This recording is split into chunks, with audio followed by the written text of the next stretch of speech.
હે ગાઈસ, આપણે પોલિટી સિરીઝમાં આગળ વધીશું અને જે લક્ષ્મીકાંત છે તેનું પણ જે વિડીયો છે તે આગળ વધાવીશું. તો ચાલુ કરીએ છીએ. આજે આપણે જોઈશું ભારતની બંધારણ સભા મેકિંગ ઓફ ધ કોન્સ્ટિટ્યુશન. તો સૌપ્રથમ જે બંધારણ સભાની રચનાનો જે માંગ હતી તે કોના દ્વારા કરવામાં આવી હતી? જો કોન્સ્ટિટ્યુશન બનાવવું છે, બંધારણ આપણે બનાવવું છે, તો એક સભા તો હોવી જોઈએ જ્યાં બેસીને બધા સભ્યો જે બેસીને ચર્ચા કરે કે આપણે બંધારણમાં આ રાખીશું, પેલું રાખીશું. તો એના માટે એક સભા હોવી જરૂરી છે, મેમ્બર્સ હોવા જરૂરી છે. તો એને બંધારણ સભા કહેવામાં આવે છે. અને જે આ બંધારણ સભાની સૌપ્રથમ જે માંગ કરી હતી તે જે એમ.એન. રોય હતા,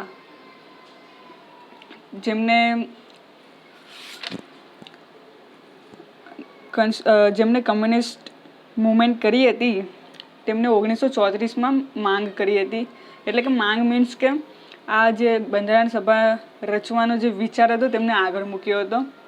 ત્યારબાદ 1935માં જે કોંગ્રેસ હતી તેમના દ્વારા ઓફિશિયલી બંધારણ સભાની માંગણી કરવામાં આવી હતી.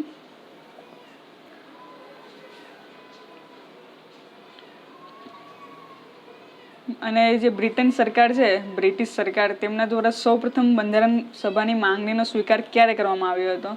તો જે બ્રિટન સરકાર હતી તેમને સૌપ્રથમ 1940માં ઓગસ્ટ પ્રસ્તાવના રૂપમાં સ્વીકારી હતી. અને તમને જો યાદ હોય તો ત્યારે બીજું વિશ્વયુદ્ધ ચાલતું હતું અને જે આપણા ભારતમાંથી એમને સૈનિકોની જરૂર હતી.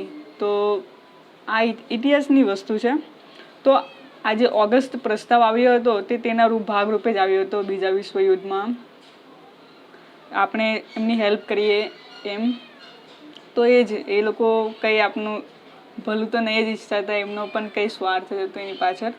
તો આ વસ્તુ હતી કે તેમને સ્વીકાર કરી હતી બંધારણ સભાની માંગણી સૌ પ્રથમવાર 1940માં ઓગસ્ટ પ્રસ્તાવના રૂપમાં.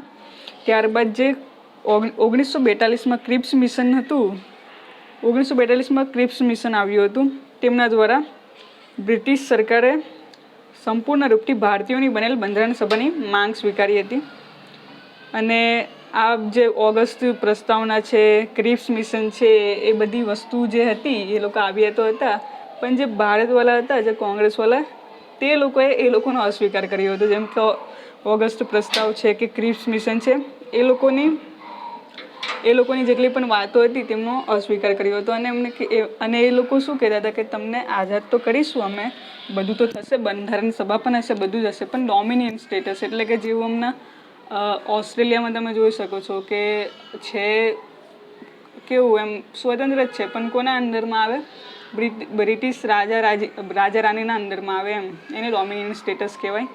તો એમ આઝાદ કરવાની માંગ હતી. પણ આપણા ઇન્ડિયાવાળા કહેતા હતા ના, અમને તો સંપૂર્ણ સ્વરાજ જોઈએ. તો આમ આ બધી વાતો જે ક્રિપ્સ મિશન છે કે ઓગસ્ટ, એ બધું આપણા ઇન્ડિયાવાળાએ ના પાડી કે ભાઈ અમને નથી જોઈતું તમારું આ બધું. પછી હતું 1906. આ બધી ઇતિહાસની વાત છે. તમે જ્યારે ઇતિહાસ વાંચશો, મોડર્ન હિસ્ટ્રી, ત્યારે આ બધું આવશે. તો તમે આટલું બધું ટેન્શન નહીં લો કે મેં શું લવારા કરું છું. તો જો બાઉન્સ જતું હોય તો પણ એટલું બધું ટેન્શન નહીં લેતા. તમને ખાલી શું જોવાનું છે કે સ્વીકાર ક્યારે કરી હતી? તો 1940માં, 1942માં અને 1946માં કેબિનેટ મિશન યોજનાના આધારે બંધારણ સભાની રચના કરવામાં આવી હતી. તો આપણને યાદ રાખજો કે 1946માં કેબિનેટ મિશન યોજનાના આધારે બંધારણ સભાની રચના કરવામાં આવી હતી. હવે બંધારણ સભાનું બંધારણ અને સ્વરૂપ. તો બંધારણ સભાનું બંધારણ કેવું હતું, એટલે કે એની અંદર કેટલા મેમ્બર્સ હશે, કઈ રીતના વહેંચવામાં આવ્યા હશે મેમ્બર્સ. તો હવે તમે આને કઈ રીતના લેશો? આને તમે એક આપની હમણાં કેવી રાજ્યસભા છે ને તે હિસાબે રહેજો બંધારણ સભાના. તો અને તેની અંદર કઈ રીતના બેઠકની વહેંચણી કરવામાં આવતી હતી? તો વસ્તીના આધારે બેઠકની વહેંચણી કરવામાં આવી હતી. 10 લાખની વસ્તીએ એક સભ્ય. અને જે દેશી રજવાડા હતા તેમને 93 હતી, બ્રિટિશ પ્રાંત 292 અને કમિશનર પ્રાંત 4. આમ કરીને ટોટલ 389 સભ્યો હતા. અને દરેક પ્રાંતમાં વસ્તીના આધારે મુસ્લિમ, શીખ અને સામાન્ય બેઠકોની વહેંચણી કરવામાં આવી હતી. વસ્તીના આધારે કરવામાં આવી હતી. પ્રાંતીય વિધાનસભામાં પ્રત્યેક સમુદાયના સભ્યો દ્વારા પોતાના પ્રતિનિધિઓની ચૂંટણી સમતુલ્યના સિદ્ધાંત મુજબ તથા એકલ સંક્રમણીય મત પદ્ધતિ દ્વારા કરવામાં આવી, જ્યારે દેશી રજવાડાઓમાં રાજ્યો દ્વારા નિમાયેલા લોકોની પસંદગી. હવે આટલું મોટું જે વાક્ય છે તેનું હું એકદમ તમને શાંતિથી સરખી રીતના સમજાવું કે કહેવા શું માંગે. તમે પહેલાં નીચેની લાઈન સમજી લો કે જે દેશી રજવાડાઓ હતા ત્યાં કોઈ ઇલેક્શન કરવામાં નહીં આવશે. તેની અંદર શું થશે, જે દેશી એટલે કે જે રાજાઓ હતા તે કોઈ માણસને નિમશે, તેમના દ્વારા નિમણૂક કરવામાં આવશે, તેમની પસંદગીનો માણસ, અને તે આ બંધારણ સભામાં બેસશે. અને જે બાકીના રાજ્યો હતા જે બ્રિટિશની અંડરમાં આવતા હતા એ બધા જે પ્રદેશ હતા તેની અંદર ચૂંટણી કરવામાં આવશે. ચૂંટણી એ પણ કેવી ઇનડાયરેક્ટ કેવું થશે, જુઓ, જેટલા પણ એટલે કે ત્યાં ચૂંટણી થશે ત્યાંથી ચૂંટાયેલા સભ્યો ક્યાં જશે, તે વિધાનસભાની અંદર જશે. હવે તમે અત્યારનું જ બધું દિમાગમાં લાવજો. જે પ્રાંતીય વિધાનસભા હતી, અત્યારે કેવી આપણી વિધાનસભા, રાજ્યમાં વિધાનસભા છે, એવામાં જશે ચૂંટણી થઈ, આમાં જે ચૂંટાઈને આવશે સભ્યો, એટલે કે જે ઇલેક્શન થશે અને ચૂંટાશે તે જશે વિધાનસભામાં.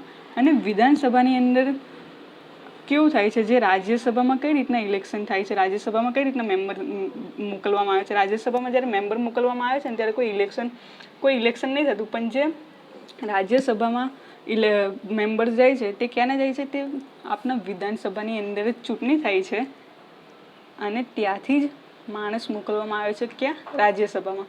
તો આ જ વસ્તુ થયેલી હતી બંધારણ સભાની ચૂંટણી વખતે પણ, કે જે બ્રિટિશ પ્રાંતીય વિધાનસભા હતી ત્યાં જે ચૂંટાયેલા સભ્યો હતા તેમાંથી જ ચૂંટાઈને જે સભ્યો હશે તે જશે બંધારણ સભામાં. તો આ તમને ખબર નહીં પડી હોય તો રહેવા દેજો, વાંધો નહીં. પણ આટલું તમે સમજજો કે આ ઇનડાયરેક્ટ ઇલેક્શન હતું, કેમ કે ડાયરેક્ટ ચૂંટાયેલા સભ્યો નહીં બેસે બંધારણ સભામાં, પણ જે પ્રાંતીય વિધાનસભામાં ચૂંટાઈને આવેલા સભ્યો છે તે બીજા એમાંથી જ ચૂંટશે કોઈ સભ્યને બંધારણ સભામાં જવા માટે. તો આમાં ઇનડાયરેક્ટ ઇલેક્શન હતું. આટલી વાત સમજજો. આટલું થયું. તો હા, આનાથી શું કહી શકાય કે બંધારણ સભા શું હતી, આંશિક રીતે ચૂંટાયેલ અને નિમાયેલ. તો નિમાયેલ કઈ રીતના, કેમ કે દેશી રજવાડાઓની અંદર કોઈ ઇલેક્શન નહીં થવાનું હતું, એની અંદર જે રાજાની પસંદગીવાળો માણસ હશે તે નિમાશે અને જશે બંધારણ સભાની અંદર. વધારામાં બંધારણ સભાના સભ્ય પરોક્ષ રીતે ચૂંટાયેલ સભ્ય હતા. પરોક્ષ રીતે કઈ રીતના, હું તમને જેમ સમજાવ્યું એ રીતના કે વિધાનસભા હશે તેમાંથી જે પ્રાંતીય વિધાનસભા હશે, વિધાન પરિષદ તેની અંદરથી વિધાનસભા છે, પ્રાંતીય સભામાં ચૂંટાઈ આવેલા સભ્યો દ્વારા ચૂંટાઈને આવ્યા હતા. આ જે આગળ તમને કીધું એ પ્રમાણે જુલાઈ ઓગસ્ટ 1946માં ચૂંટણી થઈ હતી અને પરિણામ આવ્યા હતા, જેમાંથી કોંગ્રેસના 208 સભ્યો હતા, મુસ્લિમ લીગના 73 અને અન્ય 15.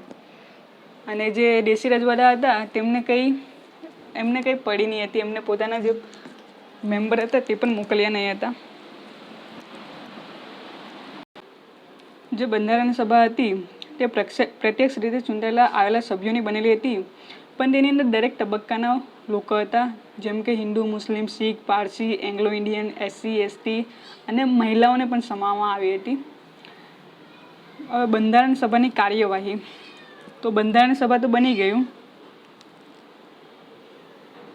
તો એની બેઠક ક્યારે થઈ, તો 9 ડિસેમ્બર 1946માં બંધારણ સભાની સૌ પ્રથમ બેઠક થઈ. અને જે મુસ્લિમ લીગ હતું તેને પહેલેથી જ વાંધા હતા બધી વાતમાં, તો એમને બહિષ્કાર કર્યો આ બંધારણ સભાનો.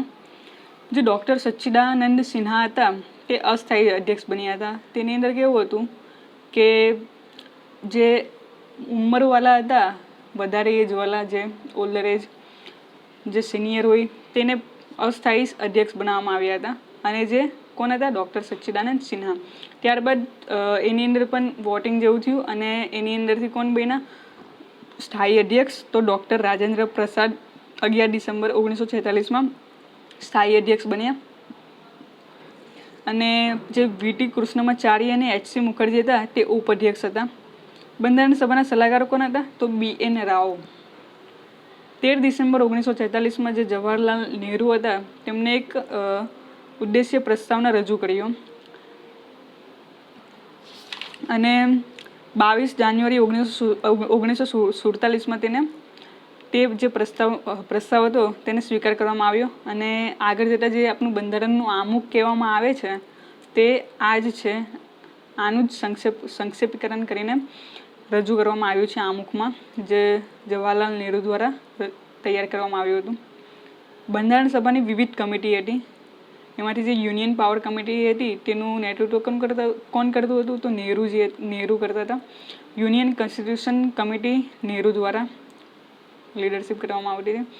જે પ્રોવિન્શિયલ કોન્સ્ટિટ્યુશન કમિટી હતી તે સરદાર પટેલ, અહીંયા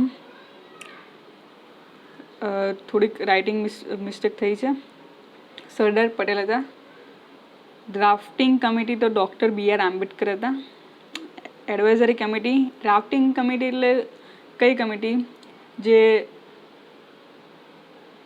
મુસદ્દા કમિટી કહેવાય તે જે લખાણ કરતું હતું તે ડ્રાફ્ટિંગ કમિટી ડૉક્ટર BR આંબેડકરના નેતૃત્વ હેઠળ હતું. Advisory committee on fundamental rights, minorities and tribal and excluded areas, તો એની અંદર પણ આપણા સરદાર પટેલ જે હતા. જો આની અંદર તમે કઈ રીતના યાદ રાખશો? તો જે યુનિયન પાવર કમિટી હતી તો એ નહેરુની અંદરમાં હતું. તો કેવું, નહેરુને બનવું હતું PM, તો એટલે યુનિયન એમના હાથમાં આવશે. એ જ રીતના યુનિયન કોન્સ્ટિટ્યુશન કમિટી, તો એ જે નહેરુજી હતા તેમને PM બનવું હતું એટલે યુનિયનમાં આવશે. તો એમ નહેરુ એ યુનિયન કોન્સ્ટિટ્યુશન કમિટીમાં હશે. જ્યારે પ્રોવિન્શિયલ કોન્સ્ટિટ્યુશન કમિટીમાં કોણ હશે? આપણા સરદાર પટેલજી હશે. જે બધા જે પ્રોવિન્સ હતા, જે રાજા રજવાડાઓને એક કરીને અખંડ ભારતનું નિર્માણ કર્યું હતું. આમ પ્રોવિન્શિયલ કોન્સ્ટિટ્યુશન કમિટીમાં કોણ? સરદાર પટેલ. આમ રીતના તમે યાદ રાખી શકો છો જો ભૂલી જાઓ તો. અને ડ્રાફ્ટિંગ કમિટી તમને ખબર જ હશે, આપણા બંધારણ જે બનાવ્યું હતું કોણ? ડૉક્ટર BR આંબેડકર તેમ. અને advisory committee on fundamental rights and minorities and ટ્રાઇબલમાં કોણ? સરદાર પટેલ. હવે ડ્રાફ્ટિંગ કમિટીમાં પણ 7 સભ્યો હતા. કયા કયા? તો જે ચેરમેન કોણ હતું? BR આંબેડકરજી હતા. ત્યારબાદ N Gopalaswami Ayyangar, Alladi Krishnaswami Ayyar, doctor KM Munshi, Syed Mohammad Saadulla, N Madhavrao જે હતા તે BL મિત્તલના સ્થાને આવ્યા હતા. BL મિત્તલ જે હતા તે પહેલાં આ કમિટીના સભ્ય હતા, પરંતુ તેમને તાવ કે બીમાર પડ્યા હોવાથી તેમને રિપ્લેસ કરીને N માધવરાવ આવ્યા હતા. ત્યારબાદ જે DP ખેદન હતા તેમનું મૃત્યુ થવાથી જે TT કૃષ્ણમાચાર્ય હતા તે આ બંધારણ સભાની જે ડ્રાફ્ટિંગ કમિટી હતી તેના સભ્ય બન્યા હતા. તો આમ આ ડ્રાફ્ટિંગ કમિટીના મેમ્બર હતા.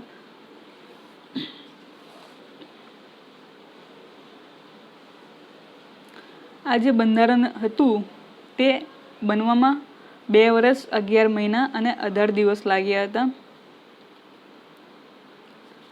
ત્યારબાદ જે આપનું ઝંડો છે, આપનો જે નેશનલ ફ્લેગ છે તે 22 જુલાઈ 1947ના રોજ એક્સેપ્ટ કરવામાં આવ્યો હતો.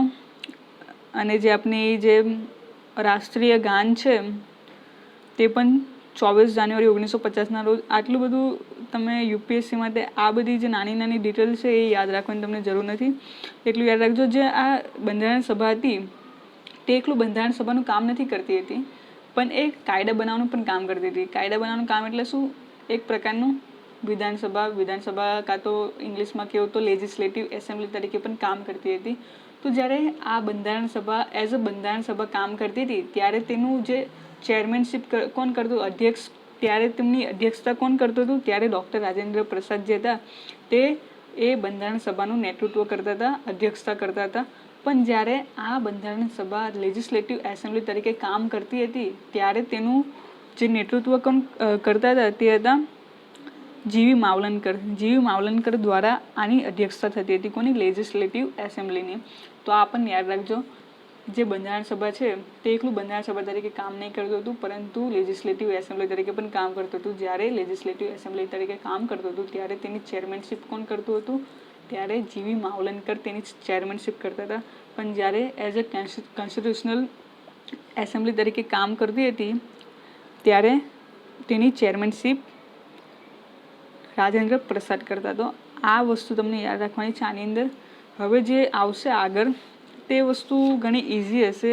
આપણે આગળ જોઈશું કે આપણા બંધારણની કેટલીક ફીચર્સ છે તે કેટલીક સારી એવી, અને કયા કયા દેશમાંથી આપણે કઈ કઈ વસ્તુ લીધી છે તે, તો એ પણ ઘણું ઇઝી રહેશે. ત્યારબાદ તમને આપનું જે બંધારણ છે તે ભણવામાં મજા આવશે. તો thank you very much. Video જોતા રહેજો. આગળના વિડીયો નહીં જોયા હોય તો પ્લેલિસ્ટમાં જઈને જોઈ લેજો.